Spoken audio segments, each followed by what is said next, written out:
Let me ask you something. Who's really in control of your life? Is it you or your circumstances? Most people think they're in charge, but the truth is they're being pulled around by habits, fears, distractions, and other people's expectations, but not you, not anymore. Because here's the truth.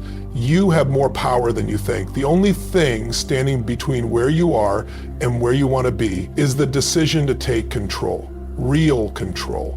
Not just managing your to-do list or making a vision board. I'm talking about ownership of your thoughts, your actions, your outcomes. You don't need permission, you need a breakthrough. You weren't put here to live a life of quiet frustration, to survive each day and call that living. No, you were built to lead, to grow, to shape your world from the inside out. But control doesn't come from luck, it comes from strategy, from discipline, from mastering the core areas of your life that drive everything else. Let me tell you something that most people don't want to hear, but you need to. If your life isn't where you want it to be right now, if you're not feeling that fire inside, that fulfillment, that momentum, it's not because of your past. It's not because of your parents. It's not because of your job or the economy or your circumstances. It's because somewhere along the way you gave up control. Maybe not intentionally, but you stopped owning everything. And if you don't own it, you can't change it. You want to control your life, then it starts right here, right now, with taking radical responsibility for everything, not just the wins, not just the easy stuff. I'm talking about taking responsibility for your failures, your reactions, your energy, your thoughts, your outcomes, even when it doesn't feel fair, even when someone else was wrong. Because the moment you start blaming anything or anyone, you hand over your power. See, most people live in a state of reaction. Something happens and they respond. They point fingers. It's because of my boss. My relationship is draining me. I didn't grow up with the right support. I don't have the resources. That kind of thinking keeps you stuck. That's not control. That's giving your life away, one excuse at a time. But what if you flip the switch? What if instead of saying, why is this happening to me, you asked, what am I going to do about it? That one shift, just that one, changes everything, because now you're back in the driver's seat. You're not waiting for something or someone to change. You're the change. I'm not saying you caused every challenge in your life, but I am saying you're responsible for how you deal with it. That's the difference between being a victim and being a leader. And if you want to control your life, you've got to be the leader. That means you stop negotiating with your limitations. You stop waiting for perfect conditions. You stop letting the past define the future. Responsibility isn't blame, it's power. It's saying no matter what happened, I decide what happens next. You might not be able to control what's around you, but you can always control what's within you. Your attitude, your response, your decision to rise instead of fold. That's where real freedom comes from, not from avoiding problems, but from knowing that you can face them and shape the outcome. Let me ask you something. How many times have you said, I'll change when they change? Yeah, I'll be happy when this is over. I'll feel better once this person understands me. That's not ownership, that's emotional slavery. You've given someone else the keys to your peace, your progress, your power, and you wonder why you feel stuck? If you want to live a life that's unstoppable, you've got to stop waiting and start deciding. You've got to get honest with yourself, brutally honest. Where are you not showing up? Where are you playing small? Where are you blaming instead of building? Because the only thing separating you from the life you want is you. And that's actually incredible news. Because if it's you, then you can change it. You don't have to wait for the stars to align. You don't need permission, you just need to take ownership of your choices, of your habits, of your energy, of how you treat your body, how you speak to yourself, how you show up every single day when no one's watching. I've seen people come from nothing, trauma, pain, loss, and turn their entire life around. Not because someone handed them a map, but because they finally said, I'm done waiting, this is my life, and I'm gonna own it. And when you do that, when you stop outsourcing your responsibility and reclaim it, you'll feel something powerful kick in. A sense of clarity, drive, control. Not control over every outcome, because life's gonna throw its punches, but control over how you move, how you grow, how you respond. And that's the kind of control that transforms everything. So stop waiting, stop blaming, stop hoping that something outside of you is going to fix what's inside. It starts with you, and it starts now. Take the wheel. If you really want to control your life, there's something you need to understand. It's not just about what you do, it's about where your focus goes. Because where focus goes, energy flows. And where your energy flows, that's what grows, that's what expands, that's what begins to shape your reality. You can have the best strategy, the best tools, the best intentions, but if your focus is off, your life is going to drift. You'll keep spinning your wheels wondering why nothing's changing. Think about it. How many times have you walked into a day with all this potential and by the end you're mentally drained, emotionally flat, and nothing important got done? It's not because you were lazy, it's because your focus got hijacked. You were reacting instead of directing. And when you let the outside world dictate where your attention goes, you lose the very thing that gives you power. Every single day you've got to make a choice. Do I focus on what I can't control, or do I focus on what I can? Do I dwell on what's missing, or do I lock into what I have and what I'm building? Because the quality of your life isn't determined by your conditions, it's determined by your focus. You can be in the same situation as someone else and have a completely different experience based on what you choose to give your energy to. Some people walk around focusing on their problems all day. What's wrong, what's broken, what's unfair, and what do they get more of? Problems, stress, overwhelm, not because life is punishing them, but because they're feeding the wrong thing. Others choose to focus on possibilities, on solutions, on progress, and even in chaos, they find their way through. Not because it's easier for them, but because they've trained their mind to serve them. You've got to learn to direct your focus like a laser, because we live in a world that's constantly trying to pull it away. Notifications, distractions, opinions, noise. It's everywhere. And if you don't condition yourself to take back control, you're going to burn through your energy chasing things that don't move the needle. You'll confuse activity with progress. You'll be busy but not effective. You'll be exhausted but not fulfilled. Energy is your most valuable currency, and focus is how you spend it. So you better get intentional. Ask yourself, what am I focusing on right now? Is it empowering me or draining me? Is it helping me grow or keeping me stuck? And if the answer isn't serving your future, you shift it, you move, you pivot, you rewire. That's how you begin to live with power instead of pressure. It starts with mastering your internal world. You can't control every event, but you can control how you interpret it. You can't stop negative thoughts from showing up, but you can choose not to stay there. You can't eliminate fear, but you can decide whether it fuels you or freezes you. That's the difference between someone who leads their life and someone who lives in reaction. I'm not talking about pretending everything is perfect. I'm talking about being honest with what's real, but choosing to focus on what's resourceful, on what moves you forward. You get what you look for. If you're looking for excuses, you'll find them. If you're looking for problems, they'll multiply. But if you train your focus on solutions, on your goals, on your mission, you'll build momentum. And momentum is the secret weapon of a fulfilled life. You've got to feed your focus daily. That means eliminating what drains you. Stop scrolling through chaos. Stop giving your energy to people who drain your light. Stop opening your mind to garbage and expecting to feel clean. You want clarity? You want power? Then you have to protect your focus like your life depends on it, because it does. Every morning, take command of your mind before the world does. Decide what you're focused on. Decide what matters. Move with intention. And when distractions show up, and they will, you don't resist them, you refocus. You return to your vision, your mission, your higher standard. Because the person who wins isn't the one with the most talent. It's the one who stays focused on what matters no matter what. You can't control everything that happens around you, but you can absolutely control what you give your energy to. And when you do that, when you reclaim your focus, you don't just gain control of your life, you become unstoppable.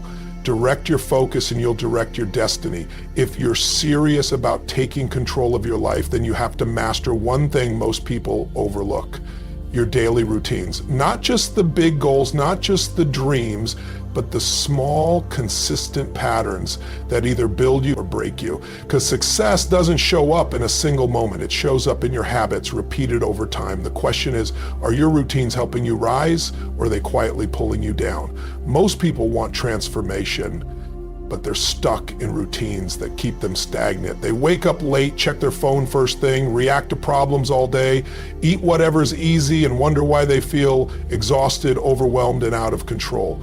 That's not a bad day, it's a pattern. And the dangerous thing about patterns is that they feel normal even when they're destructive. But the moment you shift your routine, you shift your identity. Every single choice you make, no matter how small, is a vote for the kind of person you're becoming. When you start your day with intention instead of distraction, when you choose discipline over comfort, when you show up even when you don't feel like it, you're building the muscle of control. And that muscle is what separates people who wish for change from those who create it. It starts with your mornings. How you begin the day is how you set the tone for everything that follows. Are you waking up and immediately reacting to the world, or are you creating space for clarity, for strength, for purpose? It doesn't have to be complicated, but it does have to be intentional. Maybe it's 10 minutes of movement, 10 minutes of gratitude, 10 minutes of mapping your priorities. It's not about perfection, it's about momentum. And don't just stop at mornings. Your entire day is an opportunity to reinforce your values. What are you feeding your body, your mind? Who are you spending time with? What are you tolerating? Are you making time to move your body, to think, to create? Or are you constantly consuming and reacting? These moments may feel small, but they stack. And what they stack into is your life. It's not just about routine for routine's sake. It's about creating structure that frees you. People think freedom comes from doing whatever you want whenever you want. That's not freedom. That's chaos. Real freedom comes from discipline, from having control over yourself, from knowing that no matter what's happening around you, you have systems that keep you aligned with your vision, your energy, your power. Now, I'm not saying it's always going to be easy. There are going to be days when you don't feel like sticking to the routine, when life throws a curveball, when your motivation dips. That's when it matters most, because if you only show up when it's convenient, you're not in control. Your emotions are. But when you show up, especially when it's hard, you train your mind to obey your standards, not your feelings. You don't need to overhaul everything overnight. Start with one routine, one shift, one choice that says, I'm taking back control. Maybe it's going to bed earlier so you wake up strong. Maybe it's a commitment to move your body daily. Maybe it's blocking time for what truly matters. You build one habit, then another, and before you know it, you're not just managing life, you're leading it. The beautiful thing is, once you start seeing results, once you feel the momentum of routines that serve you, you won't want to go back. Because you'll realize that structure isn't a cage, it's a weapon, a system that multiplies your energy, your confidence, your impact. Your routines either serve your future or steal from it. You don't rise to the level of your goals, you fall to the level of your systems. So build systems that reflect the life you're committed to, not the life you're trying to escape. Discipline creates freedom. If you're truly committed to taking control of your life, then you've got to be willing to take a hard look at what and who you're allowing into your space. Because it's not just about what you do each day, it's also about what you're exposed to. Your environment matters.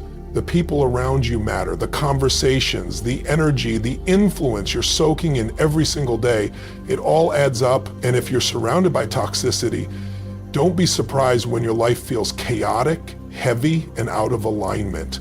There are people, habits, and environments that are either feeding your growth or feeding your fear. You've got to be able to tell the difference. Some people in your life may not mean to hold you back, but their energy, their mindset, their patterns, they're like anchors tied to your progress. You can't soar when you're dragging dead weight. You can't create clarity when your space is filled with chaos. You can't build confidence when you're constantly around voices that doubt you, criticize you, or settle for less. Let me be real with you. One of the most powerful decisions you'll ever make is to protect your peace, to stop tolerating anything that doesn't align with your mission, your values, your growth. That means setting boundaries even if it's uncomfortable. That means walking away from relationships that drain you even if there's history. That means turning down the volume on noise and negativity so you can actually hear your own voice again. It's not about being ruthless, it's about being responsible for your energy, for your time, for your life. You don't owe anyone access to your life just because they've been around for a long time. Loyalty isn't about staying stuck with people who refuse to grow. It's about being loyal to your future, to your purpose, to your potential. And sometimes that means outgrowing old circles, old conversations, even old versions of yourself. And it's not just people, It's also what you feed your mind, what you watch, what you listen to, what you scroll through. It's shaping your beliefs, whether you realize it or not. You can't expect to feel empowered if you're constantly consuming content that breeds comparison, fear, drama, or distraction. You want to feel stronger? Start feeding your mind with things that strengthen you. Start surrounding yourself with voices that challenge you, push you, uplift you, because energy is contagious. Spend enough time around people who settle, and settling starts to feel normal. Spend time around people who play small, and your dreams start to shrink. But surround yourself with people who think bigger, move with purpose, act with courage, and suddenly your standards rise without you even realizing it. Your environment either stretches you or shrinks you. You get to decide. And listen, this doesn't mean you need to go out and cut ties with everyone who's negative or struggling, but it does mean you stop letting their energy dominate yours. You stop giving away your power just to make other people comfortable. You can love people without letting them lead your life. You can care for others without compromising your own alignment. That's not selfish, that's necessary. You've got one life, one shot, and you don't have the time or the energy to waste it on environments that kill your momentum. You're not here to be distracted, to be drained, to be stuck in cycles that don't serve you. You're here to rise, to grow, to lead. And that starts with protecting what gets your attention and your energy. Take an audit of your world. Be honest about what's lifting you and what's limiting you. And then make the call. Clean it up, shift it, release it, upgrade it. Because your future depends on what you tolerate today. You cannot build an empowered life in a disempowering environment. If you want to take control of your life, you have to understand one thing. Your mind is either your greatest ally or your worst enemy. And most people walk through life without ever realizing they've let their own mind become the barrier. Not the world, not their circumstances, not other people, their own mind. The thoughts they repeat, the stories they believe, the emotions they let spiral. They're not being held back by anything outside. They're being held hostage by the way they think. Your mind is a tool, but if you don't train it, it will run wild. It'll focus on fear. It'll magnify doubt. It'll cling to the past and predict failure in the future, and it'll do it so consistently, you'll start to believe that's just who you are. But that's not who you are, it's just a pattern. And every pattern can be changed. If you can train your body, you can train your mind, you can interrupt the loop of negative thinking, you can rewire the way you respond to stress, to setbacks, to uncertainty. But it takes work, it takes repetition. Just like going to the gym, you don't get strong by lifting once. You get strong by showing up every day, even when it's hard, especially when it's hard. It's the same with your mindset. It starts with awareness. You got to catch yourself in the act. What are you telling yourself in those moments of pressure, in those moments of fear? Are you empowering yourself or disqualifying yourself before you even begin? Because your brain is always listening. If you keep repeating that you're not good enough, not ready, not capable, it becomes your reality. Not because it's true, but because you keep rehearsing it. But what if instead you trained your mind to find the opportunity in the obstacle? What if you conditioned yourself to stay calm under pressure, to focus under chaos, to move even when fear shows up? That's the power of mental discipline. That's what separates those who collapse under challenge from those who rise through it. You can't control what thoughts show up, but you can absolutely control which ones you engage with. Just because a thought enters your mind doesn't mean it belongs there. Just because a fear whispers in your ear doesn't mean you have to believe it.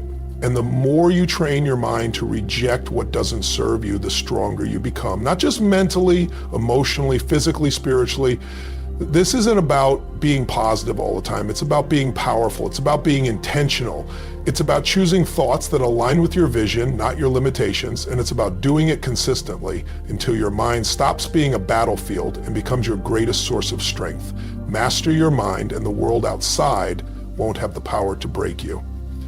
If you really want to take control of your life, there's one shift that changes everything, and it's this. Stop waiting for confidence and start leading with courage. Because confidence doesn't come first. Confidence is the reward. Courage is the starting point. People sit around waiting to feel ready, waiting to feel certain, waiting until the fear goes away, and they end up waiting their whole life.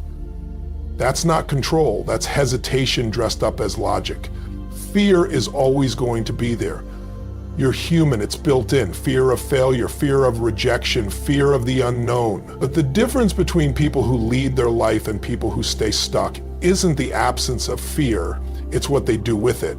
The ones who take control are the ones who feel the fear and take the step anyway. They lean into it. They use it as fuel instead of letting it become a wall. Think about this. Every time you've grown in your life, every breakthrough, every turning point, it didn't happen when you felt comfortable. It happened when you did something uncertain, something uncomfortable, something that stretched you. That's courage. It's not about the absence of fear. It's choosing action in spite of it. And the more you do that, the more you train your nervous system to realize, I can handle this. That's how confidence is built, one courageous act at a time. Most people try to wait until they're confident before they act. I'll speak up when I feel more sure. I'll launch the business when I know it'll succeed. I'll have that hard conversation when I feel less anxious. But that moment never comes. Because confidence doesn't magically appear. It comes after the reps, after the action, after the decision. It's the result of you proving to yourself again and again that you're capable, even when it's messy, even when it's imperfect. Stop waiting to feel ready. Ready is a lie. You weren't ready for your hardest days and you survived them. You weren't ready for some of your biggest leaps and you grew through them. Readiness is not the requirement. Willingness is. Willingness to act. Willingness to feel the discomfort, willingness to take the hit if it doesn't work out. That's how you build a life on your terms. And it's not just about big leaps, it's the small acts of courage every single day that move the needle. Waking up early to keep your word to yourself, saying no to things that don't serve your vision, speaking up for what matters, asking for help when your pride says stay quiet, showing up when everything in you says shrink. That's courage. And it's in those little choices, compounded over time, where your power grows. And the moment you start leading with courage instead of waiting for confidence, something amazing happens. You start building momentum. And momentum is magic. When you move, life moves with you. Opportunities show up, people notice, doors open, not because life suddenly changed, but because you changed. You stop negotiating with fear. You stop shrinking to fit. You stop outsourcing your power to the opinions of others or the illusion of perfection. It doesn't mean fear disappears. It just stops being in the driver's seat. You acknowledge it, but you don't obey it. You feel it, but you don't feed it. You start showing your nervous system something new. I can act without needing permission from my fear. And the more you do that, the more control you gain, not just over your outcomes, but over your entire state of being. Courage also teaches you trust. Not trust that everything will go perfectly, but trust in your ability to handle it no matter what. That's real power, not certainty in the outcome, certainty in yourself.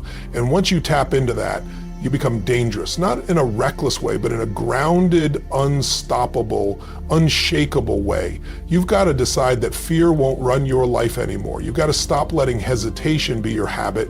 You've got to stop rehearsing all the ways it could go wrong and start committing to what could. Because on the other side of fear is everything you've been chasing. Freedom, fulfillment, progress, purpose. And you don't get there by thinking about it.